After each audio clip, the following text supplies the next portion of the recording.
Selamat pagi untuk teman-temannya di rumah. Di video kali ini, saya akan menjawab pertanyaan dari seorang sahabat yang dikirim melalui DM dengan pertanyaan, apa sih Suster perbedaan dosa berat dan dosa ringan dalam gereja Katolik, dalam ajaran Katolik? Secara garis besar ada 4 yang membedakan dosa berat dan dosa ringan.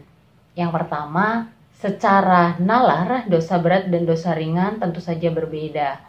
Misalkan, mencubit lengan seseorang pasti lebih ringan dosanya dibandingkan dengan memukul kepala seseorang.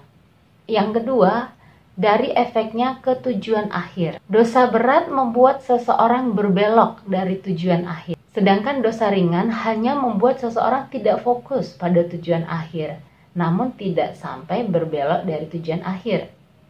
Atau dengan kata lain, dosa berat menghancurkan tatanan dan menghancurkan kasih, sedangkan dosa ringan memperlemah kasih. Yang ketiga, keseriusan dari dosa yang membawa konsekuensi yang berbeda, di mana seseorang yang berdosa berat tanpa bertobat dapat masuk neraka, sedangkan dosa ringan membawa hukuman sementara, baik di dunia ataupun di api penyucian.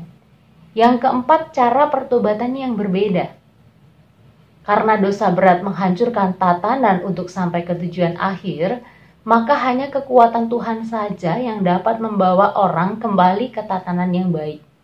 Contohnya, bagi yang belum dibaptis melalui sakramen baptis, dan bagi yang sudah dibaptis melalui sakramen tobat atau sakramen pengampunan dosa.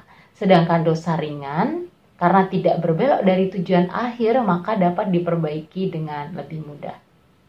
Dan yang kelima adalah objek dan kategori. Antara dosa berat dan dosa ringan itu sendiri tentu saja berbeda.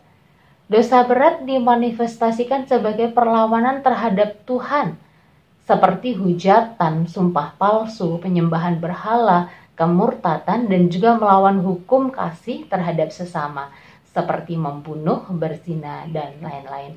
Sedangkan dosa ringan tidak secara langsung melawan kasih terhadap Tuhan dan sesama, yang mungkin dapat diwujudkan dalam perkataan yang sia-sia.